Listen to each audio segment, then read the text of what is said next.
ആദ്യമായി എന്നെ ഇവിടുത്തെ പ്രതിഷ്കരണത്തിൻ്റെ സാക്ഷിയായി ഉയർത്തിയ പരിശുദ്ധ അമ്മയ്ക്കും ഈശോയ്ക്കും എൻ്റെ കോടാനുകോടി നന്ദി പറയുന്നു. എൻ്റെ പേര് റോയൽ ജോയ്. ഞാൻ തൃശ്ശൂർ ജില്ലയിൽ കൊരട്ടിയിൽ നിന്ന് വരുന്നു. ഞാൻ +2 കഴിഞ്ഞ് ഒരു വർഷത്തിലേറെയായി പുറത്തു പോകാൻ ആഗ്രഹിച്ചിരുന്നു. പക്ഷേ ഞാൻ കാനഡയിലേക്കായിരുന്നു നോക്കിക്കൊണ്ടിരുന്നത്. പക്ഷേ IELTS പോയി ഒരു 4-5 മാസം ഞാൻ IELTS പഠിച്ചെങ്കിലും എനിക്ക് എക്സാം ചെയ്തപ്പോൾ വിചാരിച്ച സ്കോറ് കിട്ടിയില്ല. അപ്പോൾ പലരും എന്നോട് പറഞ്ഞു വീണ്ടും ട്രൈ ചെയ്യും, പക്ഷേ എനിക്കൊരു കോൺഫിഡൻസ് ഉണ്ടായിരുന്നില്ല. അപ്പോൾ ഞാൻ ഏജൻസിയായിട്ട് സംസാരിച്ചപ്പോൾ അവർ പറഞ്ഞു നമുക്കൊന്ന് വേറെ കൺട്രി നോക്കാം. അങ്ങനെ ഞാൻ ലാറ്റ്വിയ എന്ന് പറഞ്ഞൊരു കൺട്രി ഞാൻ ചൂസ് ചെയ്തു. പക്ഷേ ഞാൻ അവിടെ 2 ഇൻ്റർവ്യൂ അറ്റൻഡ് ചെയ്തു, പക്ഷേ 2ലും ഫെയിലായി. അതിനുശേഷം എൻ്റെ അച്ചാച്ചനാണ് പറഞ്ഞത് ഇങ്ങനെ കൃപാസനത്തെ പറ്റിയും അവിടെ മാതാവിനെ പറ്റിയും. ഞാൻ ആ അമ്മയുടെ ഒപ്പം അപ്പൻ്റെ ഒപ്പം അവിടെ വന്നിരുന്നു, പക്ഷേ എനിക്കന്ന് ഉടമ്പടി എടുക്കാൻ പറ്റിയില്ല. അതിനുശേഷം ഞാൻ കസിൻസിൻ്റെ ഒപ്പം വന്നപ്പോഴാണ് ഞാനിവിടെ ഉടമ്പടി എടുത്തത്. ഉടമ്പടി എടുത്ത ആ മാസം തന്നെ എനിക്കൊരു ഇൻ്റർവ്യൂ ഉണ്ടായിരുന്നു. ആ ഇൻ്റർവ്യൂവിൽ ഞാൻ മാതാവിൻ്റെ ഉപ്പും കൊണ്ടുപോയി ഇൻ്റർവ്യൂ ഹാളിൽ ഇട്ടിരുന്നു. അത് കഴിഞ്ഞ് ഇൻ്റർവ്യൂ കഴിഞ്ഞ് 5 മിനിറ്റ് കഴിഞ്ഞപ്പോൾ തന്നെ എനിക്ക് റിസൾട്ട് വന്നു. ഞാൻ ഇൻ്റർവ്യൂ പാസ്സായി എന്ന് പറഞ്ഞ്. അത് കഴിഞ്ഞ് ഞാൻ ഏജൻസിയോട് കാര്യങ്ങളെല്ലാം പറഞ്ഞു. അപ്പോൾ അവർ പറഞ്ഞു എൻ്റെ അടുത്ത് ഒരു 6 മാസം പിടിക്കും പേപ്പർ വർക്കുകളൊക്കെ തീരാൻ. പക്ഷേ എന്താണെന്നറിയില്ല, 2.5 മാസം കൊണ്ട് എൻ്റെ പേപ്പർ വർക്കുകളെല്ലാം കംപ്ലീറ്റ് ആയി. എനിക്ക് വിസയുടെ ഇൻ്റർവ്യൂവിന് ഡേറ്റും കിട്ടി. ഞാൻ വിസയുടെ ഇൻ്റർവ്യൂവിന് പോയപ്പോൾ ഞാൻ വിശ്വാസപ്രമാണം ചൊല്ലി ഉപ്പിട്ടു. പക്ഷേ എനിക്ക് ഇൻ്റർവ്യൂ ഭയങ്കര ടഫായിരുന്നു. ഞാൻ എന്നിട്ട് ഭയങ്കര പേടിച്ചായിരുന്നു ഇരുന്നത്. പിറ്റേ ദിവസം തന്നെ എനിക്ക് പാസ്പോർട്ട് ഡിസ്പാച്ച്ഡ് എന്ന് പറഞ്ഞു വന്നു. ഞാൻ ഭയങ്കര പേടിച്ചായിരുന്നു ഇരുന്നത്. പിന്നെ ഓഗസ്റ്റ് 31 പാസ്പോർട്ട് വന്നു എന്ന് പറഞ്ഞ് തൃശ്ശൂരിൽ നിന്ന് വിളിച്ചിരുന്നു. അപ്പോൾ ഞാൻ തൃശ്ശൂർ പോയി പാസ്പോർട്ട് കളക്ട് ചെയ്തു. പക്ഷേ എൻ്റെ അടുത്ത് വല്യമ്മച്ചി പറഞ്ഞിട്ടുണ്ടായിരുന്നു നീ അവിടെ വെച്ച് പാസ്പോർട്ട് തുറക്കരുത്, അവിടെയുള്ള ഒരു പള്ളിയിൽ പോയിട്ട് പ്രാർത്ഥിച്ച് തുറക്കാൻ പറഞ്ഞു. ഞാൻ ആ പള്ളിയിൽ പോയി. അപ്പോഴാണ് എനിക്ക് മനസ്സിലായത് അത് മാതാവിൻ്റെ ഒരു പള്ളിയായിരുന്നു. ഞാൻ കയറിയ വഴി ഞാൻ അൾത്താരയിലേക്ക് നോക്കിയപ്പോൾ അവിടെ അൾത്താര മൊത്തം നീല കളറിൽ പെയിൻ്റ് അടിച്ചിരിക്കുകയായിരുന്നു. ഞാൻ അവിടെ വെച്ച് പാസ്പോർട്ട് തുറന്നു. അപ്പോൾ എനിക്ക് വിസ അടിച്ച് കിട്ടിയിരുന്നു. ഇതാണ് എൻ്റെ വിസ. അതിനുശേഷം പിന്നെ എൻ്റെ രണ്ടാമത്തെ നിയോഗം എന്ന് പറയുന്നത്, ഞാൻ ചെറുപ്പത്തിൽ തൊട്ട് എനിക്ക് മൂക്കിൽ ദശ വളരുന്നുണ്ടായിരുന്നു. അപ്പോൾ എനിക്ക് പണ്ടേ മുതൽ ശ്വാസം എടുക്കാനും തണുപ്പ് കാലം വന്നാലും എനിക്ക് ഭയങ്കര ബുദ്ധിമുട്ടായിരുന്നു. അപ്പോൾ ഡോക്ടേഴ്സ് പറഞ്ഞത് എൻ്റെ അടുത്ത് 18 വയസ്സ് കഴിഞ്ഞിട്ട് മാത്രമേ ഒരു ഓപ്പറേഷന് പറ്റുള്ളൂ. 18 വയസ്സ് കഴിഞ്ഞു, പക്ഷേ ഓരോ കാരണത്തോടും ഈ ഓപ്പറേഷൻ നീണ്ടുപോയി. ഞാൻ അത് കഴിഞ്ഞ് ഉടമ്പടി എടുത്തതിന് ശേഷമാണ് എനിക്ക് ഓപ്പറേഷൻ ഉണ്ടായതും അത് വളരെ സക്സസ് ആയി നടക്കുകയും ചെയ്തു. പിന്നെ ഞാൻ ചെറുപ്പത്തിൽ 8ാം ക്ലാസ്സിൽ പഠിക്കുമ്പോൾ എനിക്ക് ഫുട്ബോൾ കളിച്ചപ്പോൾ എൻ്റെ ഫ്രണ്ടിലെ പല്ല് കൂട്ടിയിടിച്ചൊരു പല്ല് പോവുകയും ചെയ്തിരുന്നു. ഞാനത് ആ ദിവസങ്ങളിൽ തന്നെ കൊണ്ടുപോയി വെക്കുകയും അതേ പല്ല് വെക്കുകയും ചെയ്തു. ഡോക്ടേഴ്സ് പറഞ്ഞു ഇത് ഉറച്ചിട്ടുണ്ട്, കുഴപ്പമൊന്നുമില്ല എന്ന് പറഞ്ഞു. കുറച്ചാൾ കഴിഞ്ഞപ്പോൾ എനിക്ക് ഡോക്ടേഴ്സ് പറഞ്ഞിട്ടുണ്ടായിരുന്നു എൻ്റെ അടുത്ത് ഇങ്ങനെ ഫ്രണ്ടിൽ വെച്ചൊന്നും കടിക്കരുത്. ഞാൻ പരമാവധി അങ്ങനെ തന്നെയാണ് നോക്കിക്കൊണ്ട് പോയത്. പക്ഷേ കുറച്ചാൾ കഴിഞ്ഞപ്പോൾ എനിക്ക് പല്ലിന് വേദന വന്നു. അപ്പോൾ ഞാൻ ഡോക്ടറിനെ കാണിച്ചപ്പോൾ ഡോക്ടർ സ്കാൻ ചെയ്യാൻ പറഞ്ഞു. സ്കാൻ ചെയ്തപ്പോൾ പറഞ്ഞു വേരില്ല, ജസ്റ്റ് ഒരു മോണയുടെ ബലത്തിലാണ് പല്ലിരിക്കണേന്ന് പറഞ്ഞു. അത് കഴിഞ്ഞ് പല സാഹചര്യങ്ങൾ കൊണ്ടും അതും വൈകി പോയി.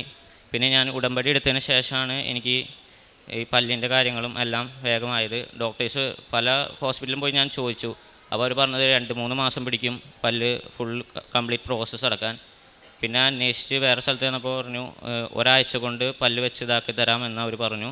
ഇപ്പോൾ പല്ലിന് കുഴപ്പമൊന്നുമില്ല, ഇപ്പോൾ എനിക്ക് എന്ത് വേണമെങ്കിലും കഴിക്കാൻ പറ്റും.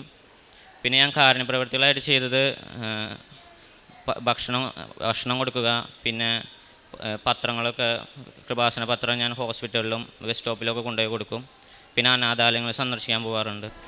സങ്കീർത്തനങ്ങൾ 17, 7, 8 തിരുവചനങ്ങൾ. തൻ്റെ വലത് കൈയിൽ അഭയം തേടുന്നവരെ ശത്രുക്കളിൽ നിന്ന് കാത്തുകൊള്ളുന്ന രക്ഷക, അങ്ങയുടെ കാരുണ്യം വിസ്മയകരമായി പ്രദർശിപ്പിക്കണമേ. കണ്ണിൻ്റെ കൃഷ്ണമണി പോലെ എന്നെ അവിടുന്ന് കാത്തുകൊള്ളണമേ. അങ്ങയുടെ ചിറകിൻ്റെ നിഴലിൽ എന്നെ മറച്ചുകൊള്ളണമേ. സങ്കീർത്തകൻ്റെ സംരക്ഷണത്തിന് വേണ്ടിയുള്ള പ്രാർത്ഥനയാണിത്.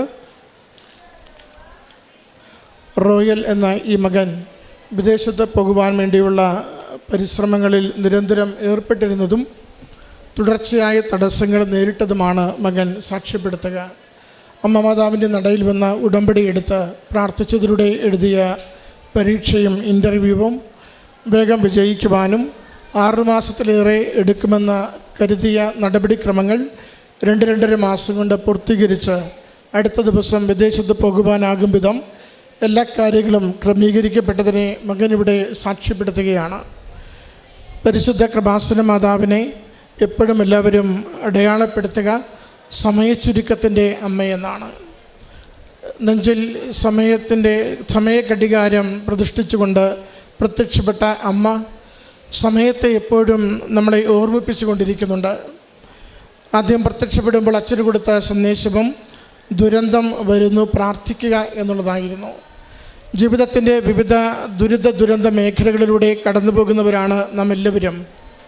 പ്രകൃതിയിലും മനുഷ്യ ജീവിതത്തിലും ദുരന്തങ്ങളുണ്ടാകുമ്പോൾ അതിന് അമ്മയുടെ സംരക്ഷണം തേടി പ്രാർത്ഥിക്കുവാൻ, പരിശുദ്ധമ്മയെ പ്രകൃതിയുടെ സംരക്ഷണത്തിനായി പ്രത്യേകം പ്രതിഷ്ഠിക്കുവാനുള്ള സന്ദേശമാണ് ഇവിടെ കൃപാസനത്തിൽ പ്രത്യക്ഷപ്പെട്ടതിലൂടെ ലോകത്തിന് സഭയ്ക്ക് അമ്മ കൈമാറിയത്. അങ്ങനെ ആരൊക്കെ ഏതൊക്കെ ദുരന്ത അവസ്ഥകളിലൂടെ കടന്നു പോകുന്നുവോ അവിടെയൊക്കെയും സമയബന്ധിതമായി അമ്മ ഇടപെടുകയും അമ്മയിൽ ആശ്രയിച്ചുള്ള പ്രാർത്ഥനയും നല്ല ജീവിതവും ജീവിത പ്രശ്നങ്ങളെ പരിഹരിക്കുന്നതിന് അമ്മ മാതാവ് വേഗത്തിൽ സഹായിക്കുമെന്ന് സാക്ഷ്യപ്പെടുത്തിക്കൊണ്ട് അടയാളപ്പെടുത്തുകയും ചെയ്യുന്നു. ഈ മകൻ്റെ ജീവിതത്തിൽ 3 അനുഭവങ്ങൾ മകൻ പങ്കുവയ്ക്കുമ്പോഴും ഓരോന്നിലും ഉടമ്പടി ജീവിതത്തിലേക്ക് പ്രവേശിക്കുമ്പോൾ അമ്മ മാതാവിൻ്റെ സംരക്ഷണം, അമ്മ മാതാവിൻ്റെ സമയം ചുരുക്കിയുള്ള ഇടപെടൽ, ഒത്തിരി വർഷങ്ങളായിട്ടുള്ള ജീവിതത്തിൻ്റെ രോഗാവസ്ഥ ചുരുങ്ങിയ ദിവസം കൊണ്ട് പരിഹരിക്കുന്ന രീതി എല്ലാം നമ്മൾ കാണുകയാണ്. നമ്മുടെ ജീവിതത്തിൻ്റെയും വിവിധ പ്രശ്നങ്ങളെയും പ്രശ്നമേഖലകളെയും അമ്മയുടെ അരികിൽ കൊടുത്തുകൊണ്ട് അമ്മ ദുരന്തങ്ങൾ മാറ്റിത്തരുന്നതിന് വേണ്ടി സമയം ചുരുക്കി വേഗത്തിൽ അനുഗ്രഹിക്കുന്നതിന് വേണ്ടി നമുക്ക് പ്രാർത്ഥിക്കാം.